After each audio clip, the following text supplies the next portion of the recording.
pony gnarly by. Oh, better. I got a place where winning ain't tough to do. You wanna be cool, stable do. Your horse racing fantasy comes true. But no, stable do. Download the Stable Duel app and play today. It's time for the summer stream. You know that beautiful, lovely Friday morning live stream that we have each and every week with the sniper, Barry Spears. Matt DeSantis, he'll be joining us in just a minute. Every Friday, we talk all about Stable Duel, everything that's happening on the big Stable Duel games for Friday and for Saturday. But we spoke about it for the summer. I know a lot of people are going to be playing some Saratoga. Sniper, that's a track that is one of the top racetracks for the bettors, really for any racing fans. And so in talking about it, we figured we can expand our stream for the next couple months. We're going to continue to do Stable Duel. We'll give you all the good Stable Duel info. We'll get you all set up for those games. We'll give a couple best bets, but we can also give out a couple plays for Saratoga Friday and Saturday, because I think a lot of people that are going to be watching and playing our Stable Duel contest will also be playing some Saratoga. So figured we'll have some fun doing that also. Oh, absolutely. This is like I don't even know. This is horse player season, I guess, you know. But yeah, everybody's looking forward to this meet. It was a good start yesterday, and we'll keep it rolling. Yeah, Maddie's going to join us in just a little bit, so he'll be alongside.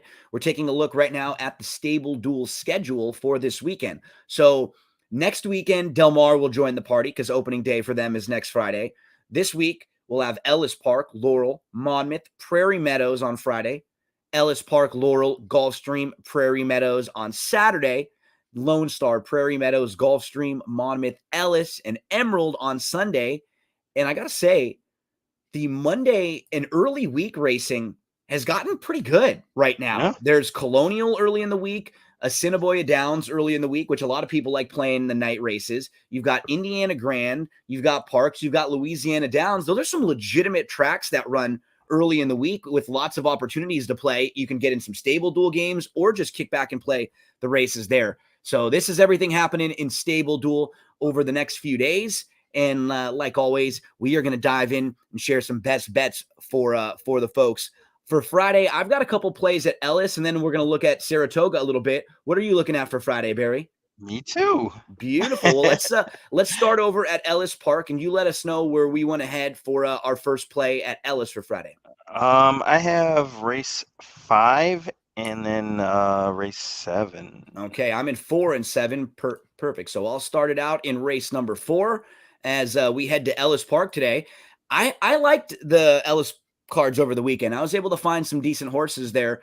So hopefully we can make a little cash as we dive into the daily racing form past performances. That's my source for handicapping. I know people have different past performances they use, different resources. I love the daily racing form because you can get so much information with these formulator past performances. Like take a look, for example, at the horse that I'm going to talk about. It's the first time starter, 30 carats. So for this filly, we're able to quickly get so much information. So first off, we can take a look at the dam and see how she did. Okay, so this dam was named Blue Heart. This dam won her debut. She won her first 2 starts. So she showed precocity. She actually raced on the turf 4 times, and she didn't win any of those races on the turf. But look at those races. They were all in stakes races. One of them, she was beating a neck in a stakes.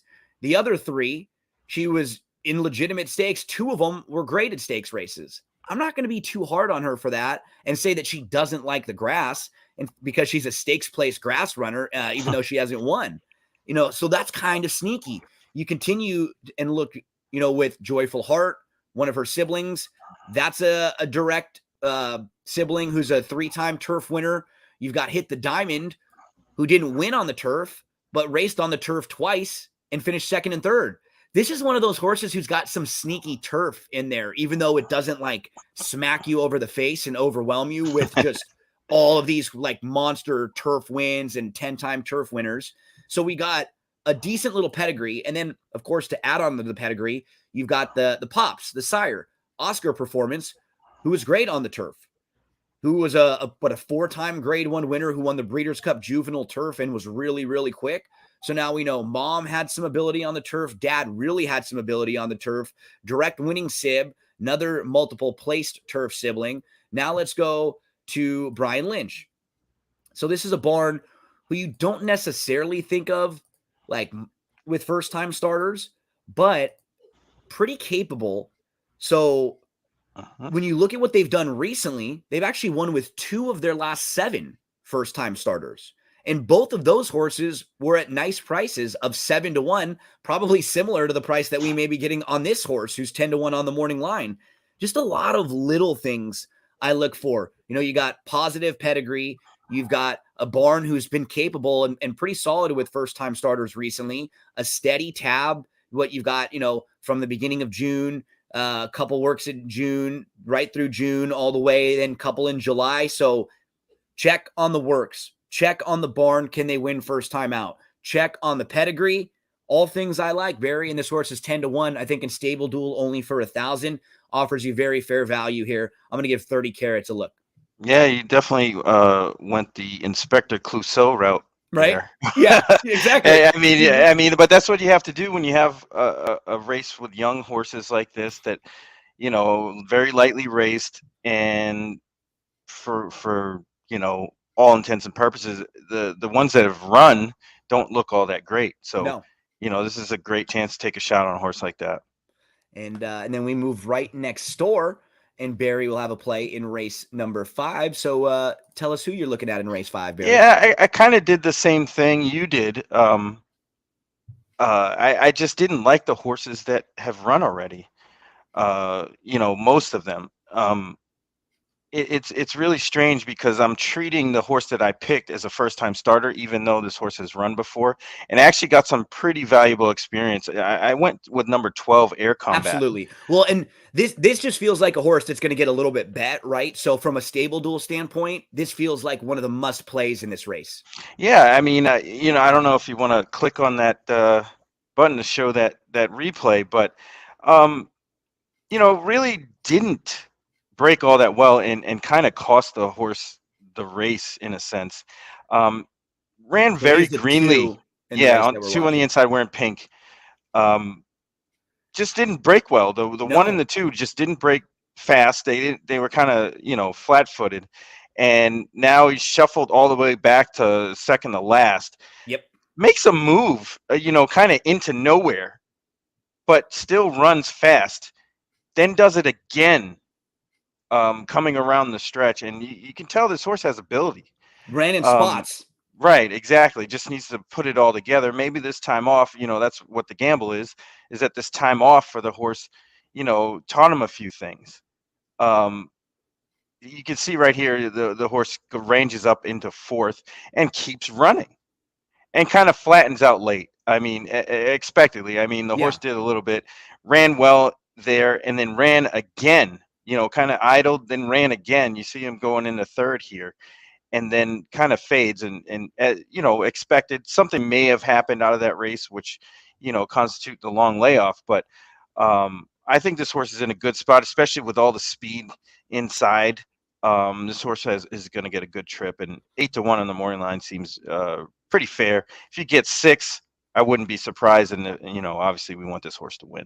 I almost played this horse. And so I'm glad you did, just because you're looking at the horse. This was a Baffert horse. This race was not bad either that he came out of at Del Mar. No. War at Sea, Braun and Brow race with Kid Corleone and Sir London. So it's a good spot for Air Combat getting Lasix for the first time. That's the 12 Air Combat at the price of 8-1, only going to cost you 3,000 in your stable dual lineup. And then we both head to race number 7. We might end up on the same horse here, I think. I'm on the 4. Oh, okay. No, we didn't. Okay, cool. So I'm on Baby Blue Eyes. I'm looking at Baby Blue Eyes, and I'm just comparing her maiden win to everybody else's. Her win at Indy, where she sat 4th, a couple lengths off. She won by 8. They thought enough of her off of that win to take a shot in a stakes race at Churchill Downs. And when they took a shot in that stakes race at Churchill Downs, they ran into Wicked Halo, who's won back-to-back races. This is a graded stakes winner who's done very little wrong in her career. She's earned about $500,000 coming up on. So I'm not going to really be too hard on her for that effort.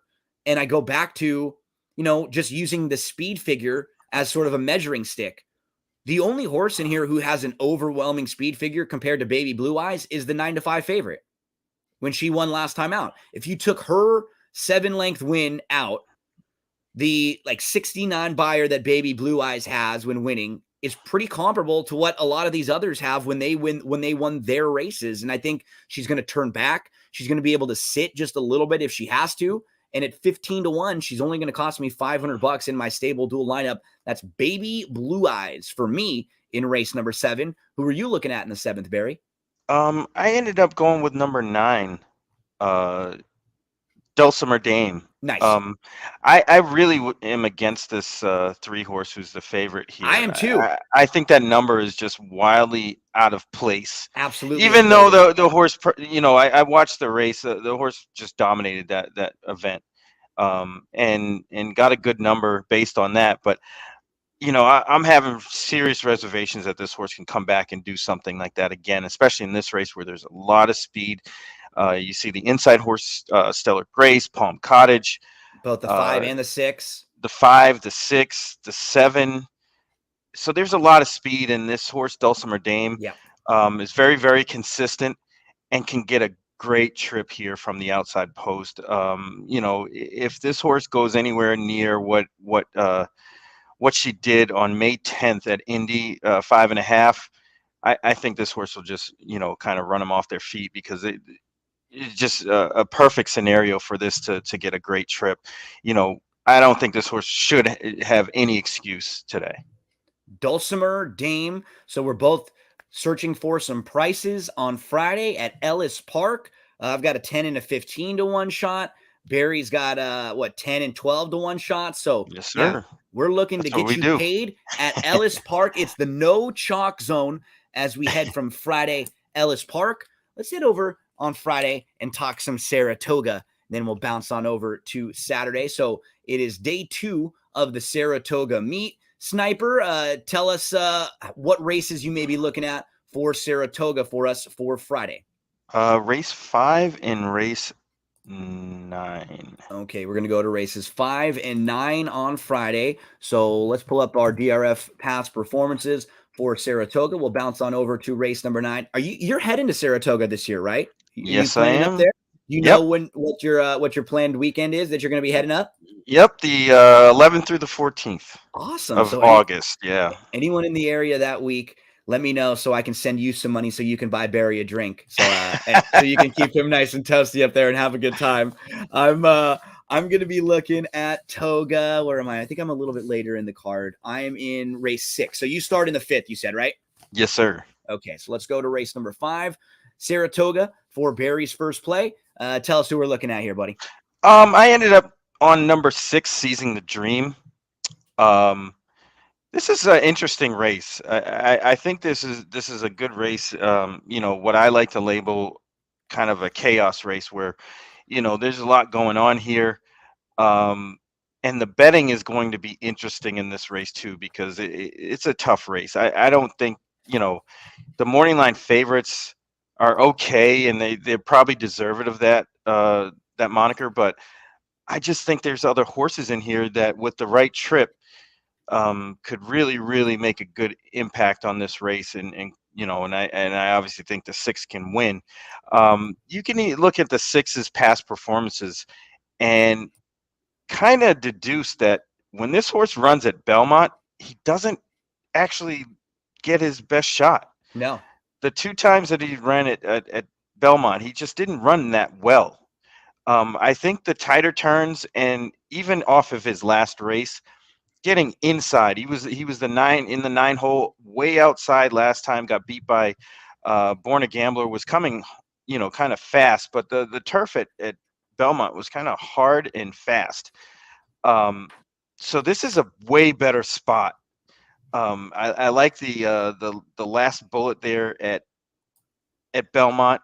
It wasn't too fast or anything like that, but this spot seems way logical for a horse like this. These horses have been kind of squaring off against each other, and it's kind of up for grabs. And I think you can't really take a short price in this race. No. This horse seems to be that one prep at Belmont, going into a place where this horse kind of liked the turf the first time anyway. Just So feels like a horse they were pointing for a race, right? Like this at Saratoga early on, right? Hey, let's bring him back to the races in June. We'll get him a nice race under his belt. And maybe he doesn't like Belmont that much. It doesn't really matter, right? We're going to get it under his belt. That way he'll be ready to take a step forward for one of his best efforts. And he can run, we can have him primed to run 2 or 3 times throughout the Saratoga meet. Yeah, exactly. And not only that, the 12 horse Born a Gambler is a horse that beat him last time, finished second in that race. This horse gets drawn way outside, so they basically kind of flip flop. Mm-hmm. And I don't think they were too far off of each other anyway. I mean, the 6 Season the Dream finished 2.25 lengths off the finish, and Born a Gambler won. Just got beat a nose. So they're not that far off. No. And getting this kind of break in the post makes all the difference here. I like it. We'll give the 6 Seizing a Dream a look at 12-1 as we're taking a look at the Friday Saratoga card, and we transition on over to race number 6. We make it almost every night. Everybody's dancing with the stars. The 4 is going to be my play in here. I'm looking at the last 2 races from the 4 here. I don't know. It's so funny. I don't know what. It must have been like a commercial or something. About a few months ago, I heard the song Dancing in the Moonlight in my head. And I don't know why I can't get it out of my head. Because normally I can sing something out of my head. I'll sing it a bunch. It'll be in my head for a day or two. And then it's like I get over it. It's like, okay, I'm over it. I'm moved on. But this one, I just can't get out. And it's funny because it's not really annoying me that much. I kind of like it.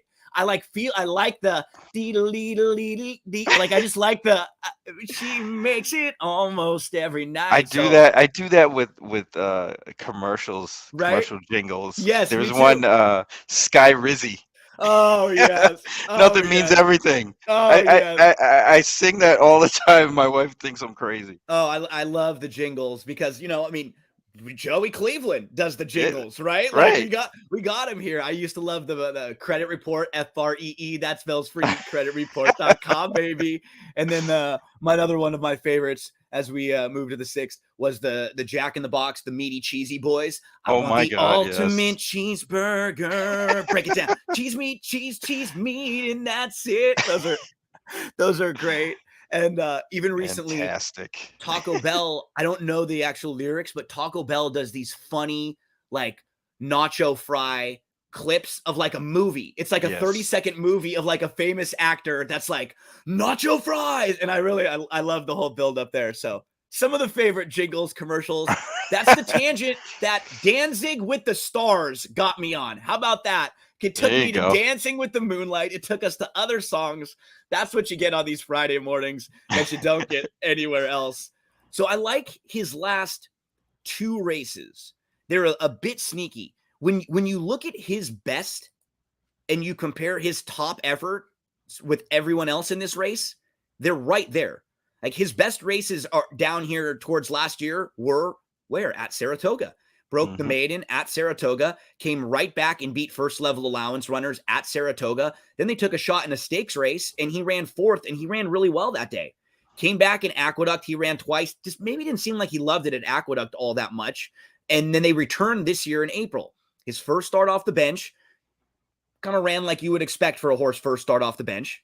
Comes back on May the 20th. He settles 3rd. He's inside and he's about 2 or 3 lengths off. And he's in some traffic. He looms. He's waiting to go. He looms up and he's just waiting for room. He got a little bit room, but then he was a bit flat. It was a step forward in his second start off the bench, then 3rd start off the bench last time out on June the 19th. He is the 4 in the race that we're going to watch. And he was only beaten a neck in this spot. So think about it. Both of his career wins have been at Saratoga. He's another horse who should have a good opportunity here at Saratoga. So a little bit of traffic, because you could see the 5 next to him was really slow. So a bit of bumping at the start. But what's nice is he's able to secure a pretty good spot down towards the inside, and he's tracking pretty well. He's only about 3 or 4 lengths off, but you can sort of see that the way things are shaping up in front of him, that he's going to run into traffic. You can just see the horse. Right? You can see it. The horses in front of him, they're already starting to back up. He wants to go, and he's sort of pinned in already. There's a horse to his outside, and he can't go up because there's 3 or 4 horses inside. He can't get to the outside because the 10 is right on his flank. So at this point, he's already sort of pinned to the inside. He just has to sort of stay there and be at the mercy of what happens in this race. So look, he's trying to go, nowhere to go. He's live right now. He's traveling extremely well, but he just has to wait. And almost too well. He's traveling too well at this point. Exactly. That's the problem. And you can't help but pick him out, as everyone seems to be like moving their arms a little bit more, right? Right. And he's still holding. He's just holding on. Chilly in the orange as he's just picking out a spot. Again, waiting, hoping that something opens up and develops, and it's not really there. So let's just bust through and try to get to the outside. So you did get a little opening, and now he's trying to push his way off, but he's still not completely in the clear with this 10 horse kind of pushing him in. He runs a really, really good race. He's wide and in between. He ends up beating just a neck when it's all said and done. I thought this was a bang-up race from this horse. If he was able to just launch a bit earlier, he might have been able to move to the front and win this race. But he had to wait, and then he had to wait. He angled out. The horse to the outside was just a little bit more clear than him and able to keep their momentum built up. This is a horse who likes Saratoga and could take one more step forward at Saratoga. I'm looking at Danzig with the stars here. It's nice that today was payday today. So, I think that horse might get the same sign of trip, and I think also the cutback might help too. A little more punch late. Right. Have a little bit more quickness. And Louis is very good at getting horses out, just like he did in that race. But I think he's going to just move a little bit sooner. Yep. Yeah, he can maybe just be a tad closer, not a lot. I don't want him to be on the front end. And what I love to do is I just look at his best races that we've seen, and you compare them to everyone else's. There's no, from a speed figure standpoint, he fits really well. His A game is right there. So that's Danzig with the stars. I believe you said race number 7 for your next play, right? Or race number 9. Forbidden Apple. Oh, the Forbidden Apple. We head to the stakes race there, a grade 3 on the Friday card. Tell us, are we going to be I was going to try to think of something cute to say with the Forbidden Apple, but I just couldn't get there. I was going to are we going to bite the fruit or something? I was like, that sounds just, God, that's cringy stuff. Come on. So let's just go to the Forbidden Apple. I'll just play it safe on this one. Forbidden Apple. There we go. Yeah, I landed on the Chad Brown that on the morning line isn't very fancy, enticing. Yeah, it's not a typical Chad Brown, but it's public sector, the 7. I think there's plenty of speed in here with Wolfie's Dynaghost. You have horses outside of the one I picked. Get Smokin', who has some speed. City Man's gonna probably have to go. Atone likes to be really close up too. So the pace will definitely be honest. Even Analyze It has speed.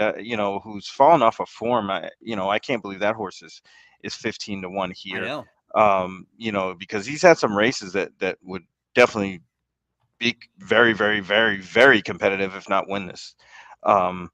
So my thought is that this horse is really going to get a good trip. You're getting Top Rider and Irad, who's ridden this horse plenty of times. I just think that this was, at least on paper, looks like a race that they were pointing to for this horse specifically. The addition of Analyze It as a stablemate may be kind of like a rabbit situation, ensure the pace is fast.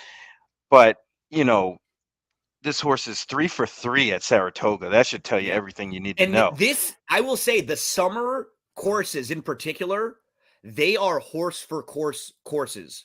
Absolutely. Del Mar and Saratoga. Something about the weather, where they're located, the track in particular, but the horses that like these particular tracks and the air and the sea breeze at Del Mar, for some reason, they get really good and they rattle off 2, 3, 4 wins at this meet sometimes. Yeah, absolutely. And, again, the horse for course angle was definitely big. Again, a bullet on July 8th at Belmont on their turf, ready for this If, one. I think it's go time. And if you're the horses on the inside, like set piece is really going to take a lot of action coming And off he's that win at such a Pimlico. deep closer. He He is is. such a deep closer. If you are playing any sort of pick fours or pick fives, I have to have public sector on my tickets. I have to. Yeah, He's one he's just a step. no-brainer. It's just like we keep talking about these horses, the patterns and horses that may be pointing to these races at Saratoga and setting up. This is another one where it's not as if he wasn't in those last 2 races to win, right? But he shows up in the Grade 1 Turf Classic in his first start at 4. He's got to face older horses after being in the Hollywood Derby. That was not an easy spot. And what we know now about the Churchill Downs turf course, we can easily eliminate that race. And let's just say he didn't like the turf course. Churchill Downs doesn't like the turf course. I'm not going to hold it against public sector because nobody likes the turf course there right now. He comes back in the poker and he runs really well. All he has to do is a little step forward off of that, making another start at 4. It's a good play. Right, Public and then sector. that's what Chad Brown horses do. I mean, he gets a spot in mind, and they go for it, and they win it. Simple as that. If it was that easy. I gotta say, for our R-rated summer stream, every time I see this horse, I look down and I think it's pubic sector. Every time. Every time. And then my mind just gets into a weird place. I'll tell you. And I'm like, every time, like I do the first glance and I'm like, there's no way, and then I look again and it always happens with the public horses because, the combination of where the L and the I are sometimes when you're looking at it's like, did somebody get away with the pubic in there? No. Okay. We're good. It is public. There's another horse in here that actually caught my eye too, that I opted not to take. Because I like the 7 better, but it's the 11 horse Scuttlebuzz. I think this horse, even stretching out just a tad to the mile, might do this horse a lot of good. Yep. And he's 15 to 1 on line. He's not going to get bet. No. So you might want to put him in underneath. Yep. Or another pick 4, pick 5, third off the bench. He could be set for a big effort. Horse who's had a couple decent races at Saratoga. Also, Scuttlebutt. The 3 is sharp too. Mirror Mission, just worth mentioning. Starts is in really nice form right now. He just continues to rattle off good efforts. And if he's not an overwhelmingly short price, he's super honest and makes a lot of sense. It's a good race. The Forbidden Apple really is a good little Friday stakes. You know what? I've got one that I'll mention before in the 8th race before we move along on over to Saturday. So it was the Coronation Cup, and I'm taking a look here at the 4 Artos, who comes in from Laurel last time out. Artos was the 8. So we're going to take a look at Artos in this particular race. And what ended up happening in here, Barry, Artos looked like she was getting the most perfect trip in the world. So she's the 8. You have 2 horses end up going to battle out front. And look where the 8 gets to sit. Like third. Right behind these 2 that are battling. I mean, you couldn't carve out a more perfect trip. The problem was when you have that trip, you got to go on with it. Right? When you're in that spot, you've got to take advantage of the spot and get the jump. You can't let yourself get pinned in.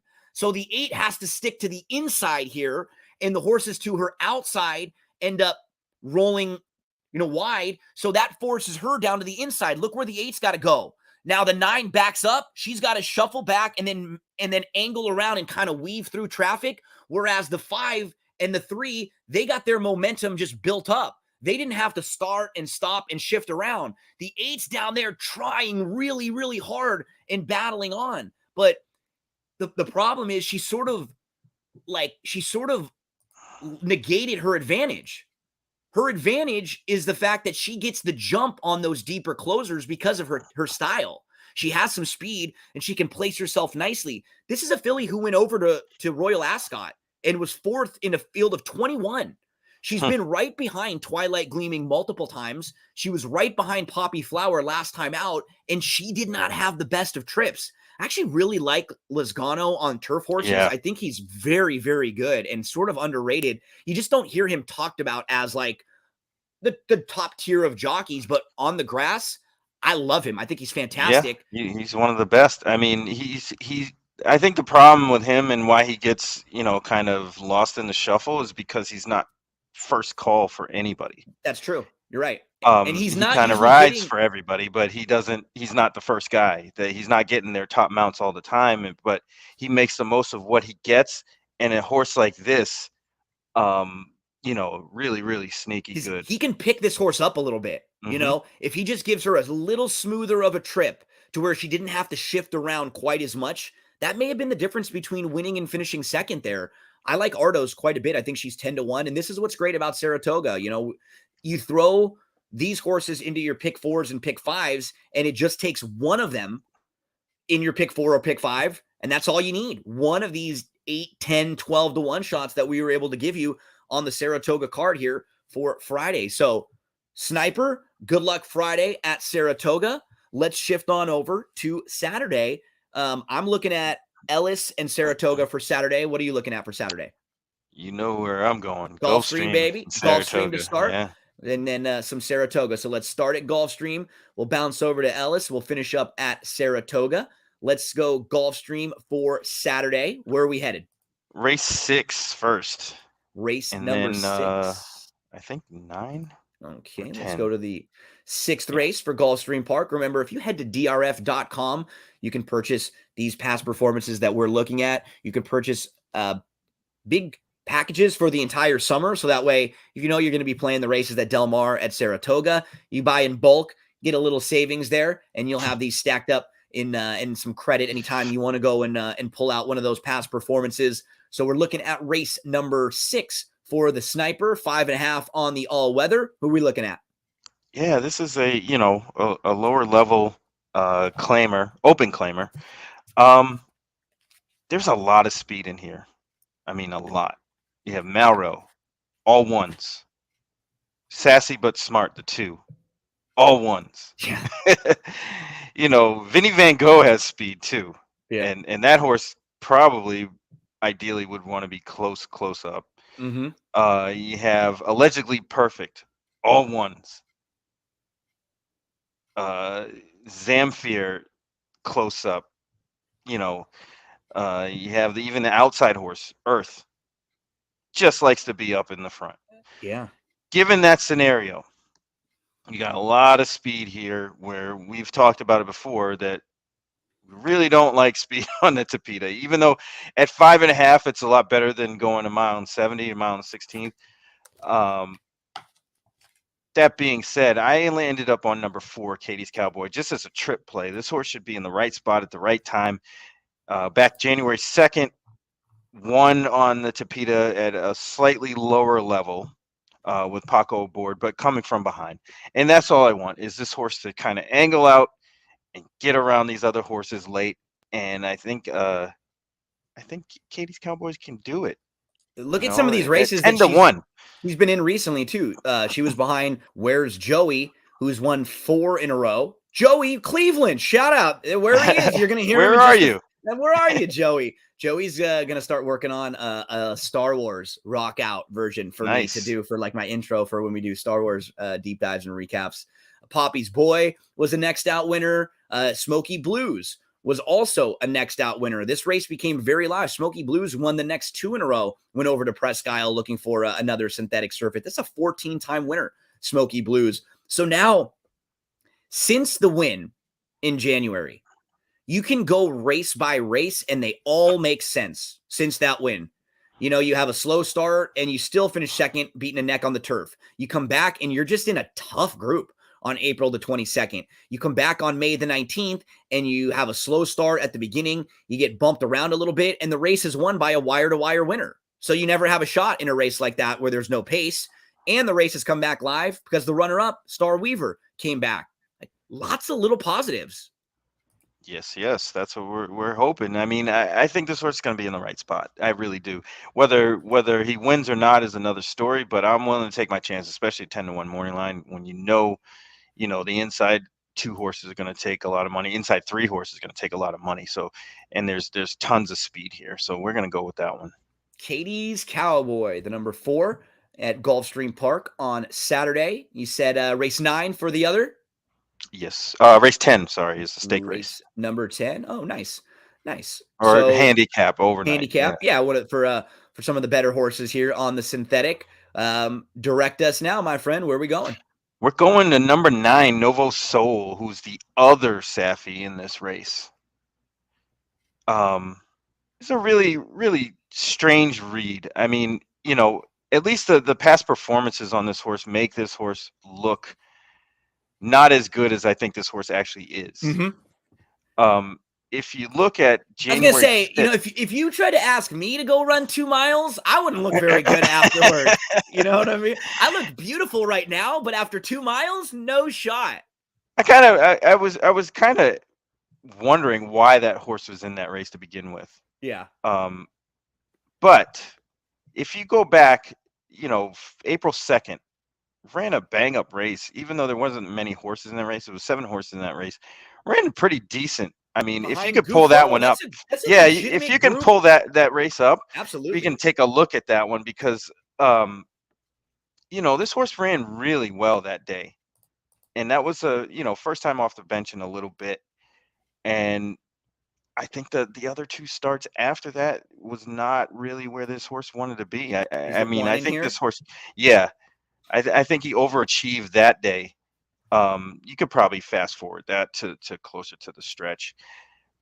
He's like, what's nice is he's looming up right here in striking position. Range. Yeah, definitely. I mean, and Tide of the Sea was a former stakes winner. Midday Image is a stakes winner, but he finishes up well, kind of best of the rest. And these top 2 horses are what would they be in this race? P1s. They'd be 2 to 5. Right. Exactly. At least. Yeah. Absolutely. I mean, and he ran good. And the form kind of knocked him off of form a little bit. And I think getting back to the synthetic is probably the best thing for this horse. I mean, he won back in January 5th. Mm-hmm. This is a good play. Yeah, especially with another horse in the race, another from the stable who has a lot of speed. So this is another race with a good amount of speed up front. You got the 5 Ramsey Solution, Calibrator, who has some speed. And they're going to keep it honest. I mean, even Public Information, who's a long shot, has showed speed too. Or probably will have to go. I think this horse has a little bit of a class edge on these, and at 6 to 1, I'm willing to take a shot because I don't think this horse is going to get bet down more than that. I mean, unless something really wild happens, I think this horse is probably going to be around 5 to 1 ish. 4 to 1. I'll take that. I like this 6 to 1 on Novo Soul. 5,000 for your stable dual lineups, and a great late pick 4, pick 5 horse. A great horse to bet to win if you get anything around that price or so. So I like that one, Barry. It's a good find there on Saturday at Gulfstream Park. I'm gonna head to Ellis, and then we'll head on over to Saratoga for Saturday. So for Ellis Park, remember you can play some Ellis Park contests now this weekend at Stable Duel. Ellis wasn't a track that I have spent a whole lot of time looking at, but I will say this weekend I did enjoy because I was trying to find some of the Stable Duel games. I looked at Ellis a little bit. I actually found some pretty good opportunities. That's all. I don't discriminate. That's the one thing you know about me. I don't care who you are, what you look like, how old you are. I don't care what track it is, what breed it is, what sport it is, what show it is. If I'm entertained, if I can find value, if it makes me happy, if it makes me enjoy it, I'm into it. And I'm not going to get mad at you for being into it. And on the same thing, I don't care what you look like, how old or young you are. If you're wrong, I'm going to tell you you're wrong. So that's what's great. That's it. That's perfect. What's great. I won't just, it doesn't matter. I'm on both sides. Chuck Simon says, I'll bet anything. He tells me that all the time. He's like, Barry will bet anything. Yep. I mean, look, I even bet harness. I play harness quite a bit. especially on Friday nights. I, But that's I another would story for have another time.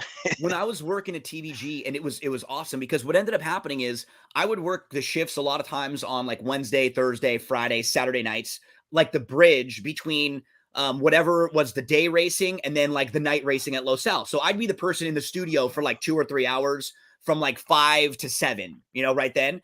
And in that period, you get like the Meadowlands that comes in, and you get Woodbine Harness and Mohawk, and then you get whatever night racing thoroughbred tracks are, and then you get 1 or 2 quarter horse tracks. So I would have quarter horse, thoroughbred, and standard bred all on one shift, multiple tracks. I'd have pick Tough. 4, and it was fun. It was challenging, Yeah, and I liked it. I is. enjoyed it. For us as handicappers, as horse players, I loved it. And what ended up happening too, a lot of the people that would work at TVG and that would work and cover the races there were thoroughbred, would grow up in the thoroughbred world. So they don't really know the standardbred world all that much. So most of the time when it would come to covering the races from Meadowlands or Woodbine, they wouldn't even talk.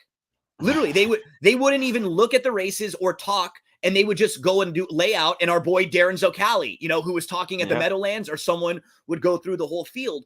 And I figured, what I understand that I'm not as knowledgeable at standard bred action, but isn't it my job to do the best that I can to try to find everything out that I can? So I would try to watch replays and stuff. And that's how I became pretty close with Darren. I think he appreciated that I would take time to, to look at some of the stuff. I played the races there. What I love about harness is if you are someone who watches replays and you're a trip handicapper, since it's week to week, the form really holds up well.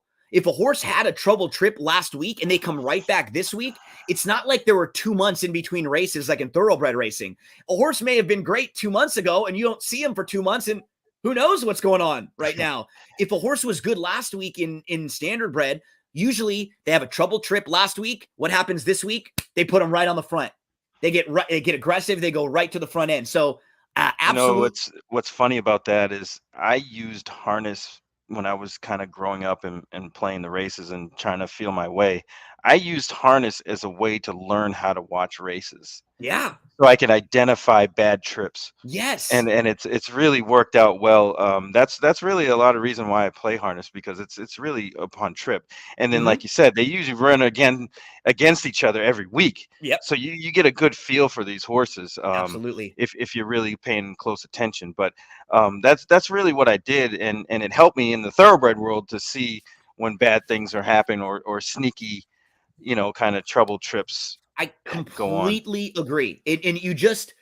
What it does is it's like it adds another tool to your toolbox. The way like your eyes are looking for things a little bit differently that you may have seen in a harness race, because they're forced sometimes. You're forced. You cannot be parked out. So what ends up happening, they're forced to make early moves to the lead, and then the pace ends up getting all hot, with a couple different moves. and then you get instances where a horse up front's just like, nope, I'm going to play hardball. You're not going to pass me, and then things behind them really develop. It's really fascinating. Shout out to DZ and Tom Cassidy. Both of them, they taught me a lot about harness racing through the years. I would work a lot of times with Tom Cassidy, talking Meadowlands, Cal Expo. They both good friends that helped me learn quite a bit. Hopefully we can send you all in the right direction a couple times today. Let's head on over to Ellis Park. I've got I got 2 at Ellis Park for Saturday, and then we'll finish up talking some Saratoga. So I'm going to race number 4 at Ellis. We're going to go 5.5 on the turf, and we're going to go to another first-time starter in here, the number 9, Lord Grantham. So I'm looking at this guy, Lord Grantham. His dam was a winner on the turf. So if we look at her career, she was a 7-time winner, and she was on the turf 3 times. She won one of those races. Overall, she's pretty nice. She was a nice Louisiana bred who was in stakes races, and she ended up earning $325,000. So a very solid dam for Lord Grantham. This is his direct sibling, Lady Edith. She's a 4-time winner. 2 of those wins came on the turf. What I love about Lady Edith, look at her debut. She won going 5.5 furlongs on the turf at Ellis, which is this exactly. This exactly. This is it. Following that, they thought enough of her that they tried stakes races a couple times. And then she was just in a little bit too tough there. She shows back up in March, and she's not running poorly. She was 4th. She comes back. She wins a synthetic race at Turfway. She comes back and she wins a 5-furlong turf stakes race at Churchill. She wins a $100,000 turf stakes. She beats a horse named Navratilova, who was pretty nice. This is a nice animal. And now we've got a dam who won on the turf. We've got a half sibling who won on the turf. And we go to Cousin Rose, never turfed, only raced one time. Mr. Carson only stepped foot on the turf one time, so it's really hard to hold it against her. I think Lord Grantham is sneaky in here with the turf pedigree. Now we look at how this barn does with their first-time starters. And if you just look down and you see in the form, it looks, 5% with first-time starters. I like to get a bigger sample size because I just think the more sample size you get, the more you really get an idea of what this barn can do. And now when we get a little bit bigger of a sample size, we find out that, okay, this barn is 12 with their last 106. That's not awful. That's 11% for first-time starters. It's not easy to win with the first-time starter. What it tells me is this barn is capable with the right type of first-time starter, that they're not necessarily going to win with every horse and have everyone cranked up. But if a horse has the ability, this is a barn that won't hinder them from winning first time out. Some barns just don't even really get you fit. They want you to race into experience. I think the 9's got a shot in here, Lord Grantham. So that's a play for me. If you're playing stable duel, Lord Grantham is at 8-1, will only cost you $3,000. You get a lot of these good looking maiden races. And this is a 2-year-old race. We can see horses come from Ellis Park sometimes, Barry, that are really nice 2-year-olds. What was it? Who's that horse? Dennis's Moment? Yes, right? the horse I bet against every time now. Yeah, yeah. But yeah, that horse, ran huge. I mean, a couple of nice horses have come out of this meet in the past. But whenever I hear Grantham, I always think of Denzel in Pelican Brief. Oh, whenever I hear that last name. Good one. Gray Grantham. Yeah, nice call there. As we continue along on a Saturday Ellis Park card, I've got one more for you at Ellis, and that's going to be in race number 8. Then we'll shift on over and start talking some Saratoga. So Ellis, race number 8. I'm looking at the 5 in here next. So he cleared a field and went wire to wire on May the 20th at Saratoga or at Churchill Downs. I don't know who is as fast as him in here. I think he can do it again. Prior to that, he was on the dirt. He was showing speed going 7 furlongs on the dirt. So he's legit fast in order to, show speed going 6.5 down here. This is a quick dude. And look at the rest of the speed horses in here. Temper Tantrum. I mean, Temper Tantrum's got some ones, but look, they went 26 here at Hawthorne when he's on the lead. He's not exactly fast. We've got Whiskey Double. He's adding the blinks. I could see them being a little more forwardly placed. He's not exactly fast. And then Current, the 6, who he's just more of a tracker. And these are the 3 that look like they're the main pace oppositions for next. I think he's got a chance to go right back, gate to wire. He's 8-1. He won first start off the claim for this barn. He'll now go second start off the claim for them, and they'll wheel him right back and try to do the same thing. Get him out front. If you're playing stable duel, this is a nice horse because he should get you out front. He should be able to get you some points, but he's a real feast or famine horse, Barry, because he's a 4-time winner with no other minor awards. So he's like the type of horse who, when he gets the lead, he's really good. If he doesn't, he kind of packs it in. So I'm hoping they just get aggressive. Make sure you can establish that lead, then maybe slow down and get comfortable. I'm going to go with next. Yeah, he's definitely got a shot. Like you said, he's feast or famine. If he's going to win, he'll just roll right on the top. When he loses, he doesn't really fade all that much. I mean, no. You see him fade a little bit, to 4th a couple of times, but those are against tougher company. That is little Ellis Park action for Saturday. Let's head on over to Saratoga for Saturday. Sniper. I'm looking at, I've got one in race 2 at Saratoga, and then I think races 2, 5, and maybe race 9. How about you for Saratoga? I'm scrolling up. I forget where I went. No problem. I'll start the second race unless you're earlier than that, and then No, I we think I can have one. we can find out where you are there. Thanks again, everyone, for hanging out. I know at this point of the year, summer racing, there's so much good content out there. There's a lot of sharp people who have podcasts, video streams, written analysis, all sorts of stuff.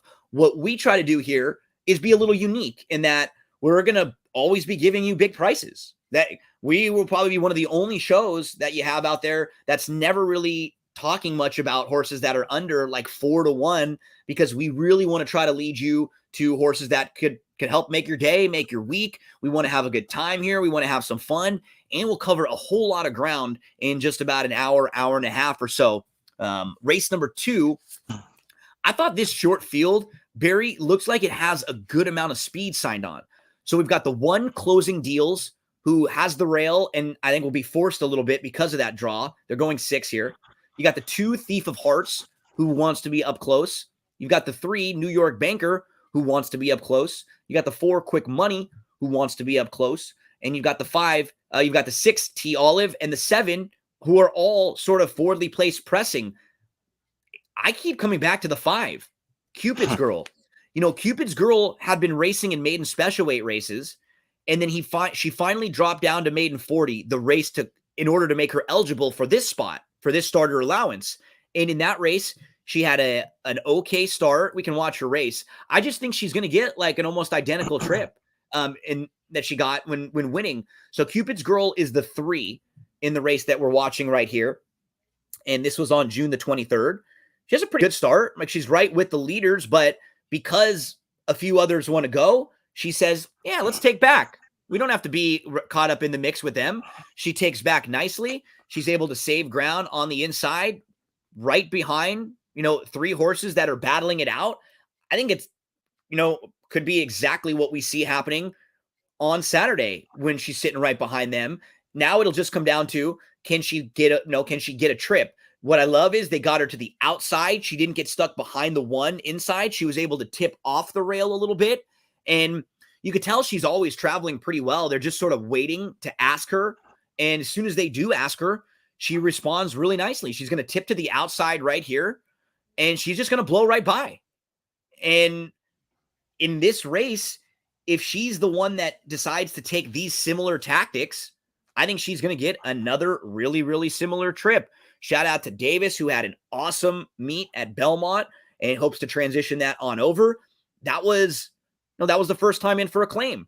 And she maybe was just in a little bit tougher with the maiden special weights. And at sprint distances, when she catches maiden special weights that are faster than her, she's just not going to win because she doesn't have like early speed. If they're a little faster than her, she's going to be behind them. I thought this was a pretty powerful performance from Cupid's Girl. And I think she gets the trip in here, Barry. So I hope she sits back. And I'm with you. I like this. I like this play because, one of the reasons I really like it is if you can catch a horse that you think coming out of a maiden into winners has a good chance, you're always going to pretty much get a price. Yep. They get overlooked. This horse, they get overlooked a lot because people think, one of the tougher things to do is to come out of maidens and run well against winners. But this is a situation where this horse could do that, especially with the amount of times this horse has run in the past, and kind of figuring out. The horse looked like he figured it out. She's probably faced better horses than she's going to have to face in this race in just her maiden special weight races. Exactly, and that's if you can kind of find those subtle, sneaky drops in class, that in that regard, you can get paid. That's Cupid's Girl.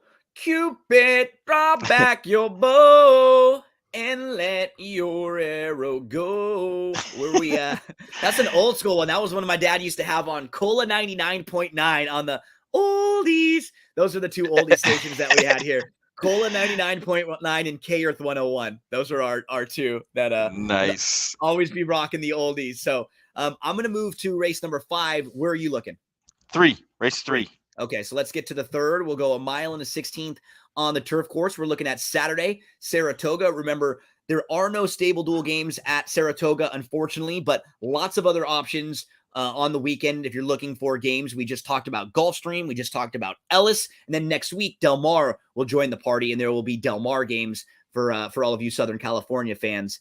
Race number 3, Barry, where are we headed? I'm going to go with number 5, Soretta. This horse is 15-1 on the line, and I really hope we're going to get that, because I think they may have underestimated this horse, and made a mistake and put this horse in for maiden 40 and got lucky. Yes. And got lucky that this horse didn't get claimed, because the horse was actually made a winning move. There was a spill in the stretch that kind of messed up the whole race. And she faded, and that was her first time on the turf. And I love playing horses like this. Second time doing anything is usually better. I think they just got away with one, and now they put this horse back in a state bred maiden special weight on the turf going long. And I think this is exactly what this horse is going to want to do. Got a positive rider switch with Luis Saez. I think that this is the horse here.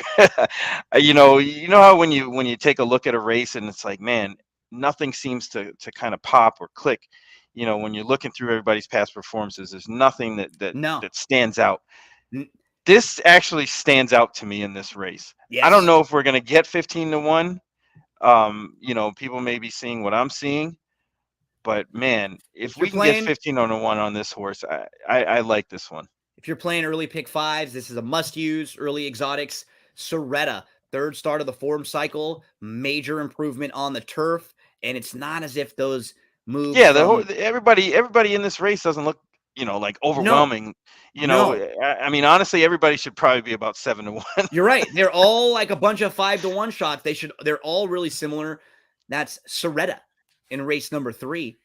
So, as we hang out on Saturday at Saratoga, I'm going to move to race number 5, and we'll go to the number 7 in here. I'm talking about Spetro. Now, when you look at a couple of his most recent races, well, first off, his turf form overall in his 4 turf races, he has one bad turf race, and it was in his first start off of like a almost 6-month layoff. He didn't race from December to May, showed back up in May, speed, got tired, faded. Totally logical for him to get tired and to fade that day. It was the last race that I actually like a little bit. I wanted to pull up on June the 18th from him. Yeah, he learned something, it looks like. Yeah. So Spetro is the 6 in this race. And kind of similar to what we were watching in one of the last races. He has a good start, right? He's right with the leaders. But he's sort of looking around, and there are 2 or 3 horses to the outside that want to go, maybe one more towards the inside that's close up. Let's just sit back a little bit, right? And we'll see what happens here. So I think that's a smart move. Instead of battling, you take back, you end up sitting 5th. Kind of got caught in between horses. And so this isn't like the fault of the jockey or anything. Sometimes it's just bad racing luck. I thought he made the right move, so he didn't battle. But now you're in between. You've got a horse to your outside. You've got other horse to your inside, and you're behind horses in front of you. You're basically stuck just waiting for some room, some space to develop behind you. So almost like that other one you pointed out earlier. Exactly. Just, kind of stuck in a spot. Yeah. And being in the 3rd flight, which now you have 2 flights of horses in front of you that you just got to kind of wait. The 4 shifts out. So Spetro keeps to the inside and was right up on heels now of these horses in front of him. So we're looking at the horse in the pink who's searching for some room, doesn't really have any, and now gets some room, now dives down to the inside. And what's wrong with this performance? I thought it was really good. And this was as soon as Spetro got room. He moved down to the inside. He ran really, really well. He's trying to shift off the rail, and he's going to end up battling for the minor awards and just lose second there because he was kind of trying to get off to have a little bit more run. I thought this was a good effort from Spetro. And looking at the way the race shapes up, I think the 4, Little Matty Brown, is stretching out from sprint races on the dirt. So he's going to go. And the 9, Rally Squirrel, he's got a little bit of speed. I think he could be sitting right there. I would love if Spetro was sitting 3rd, right behind them. Like just like what he was doing last time out, sitting about 5th. If he could carve out a spot in 2nd or 3rd behind the sprinter, stretching out, and right next to the 9, he's going to go 3rd start of the form cycle, 3rd start off the long layoff. I think he could be set for a really good effort. Spetro, play for me, Barry, 12-1 on the morning line. Another good pick 4, pick 5 horse. They actually have 3 pick 4s, I think, at Saratoga on Saturday. They've got the 5, 6, 7, 8 middle pick 4 too.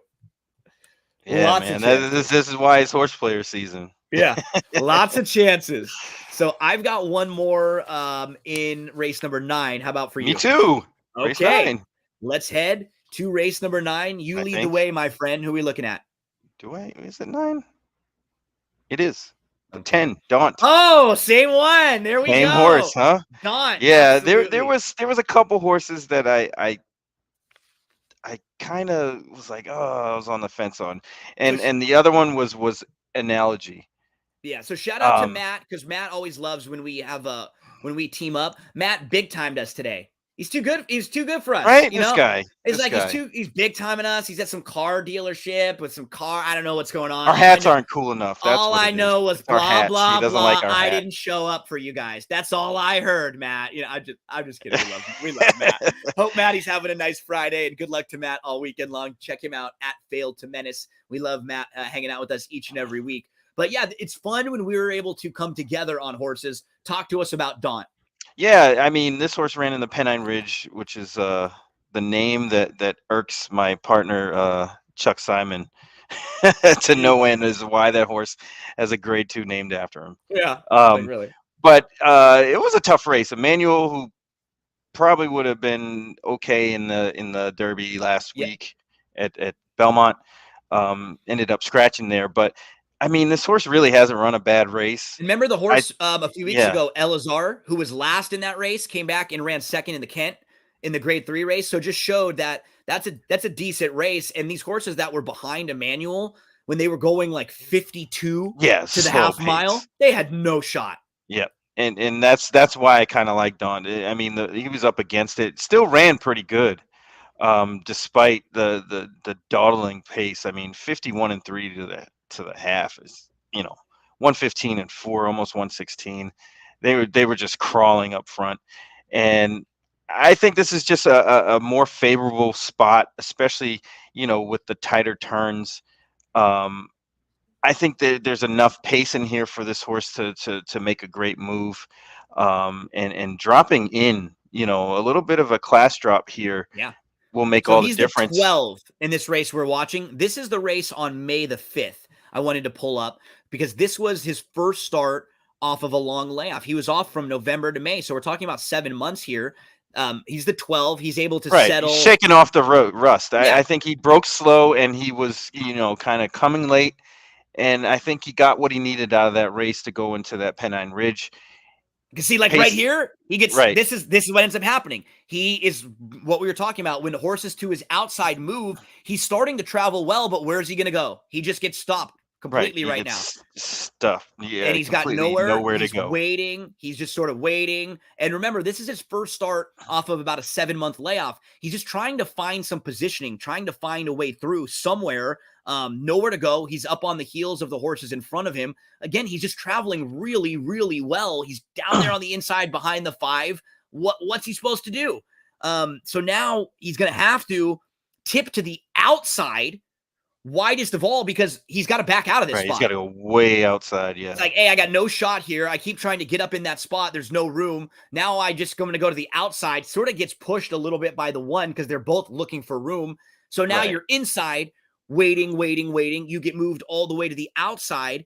And when it's all said and done, he's only beaten about 3 lengths. Watch him start to tip to the outside now. And he's still trying. Even off of the long layoff, he's still trying here with a less than beneficial trip. Now he adds the blinks. Now he gets Lasix for the first time. Now he goes 3rd start off the long layoff.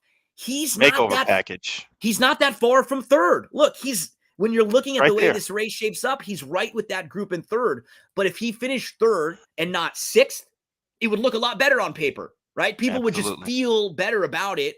And I love horses like this. They're sneaky. We're both on the same one. Sniper, Daunt, like you said, the makeover package.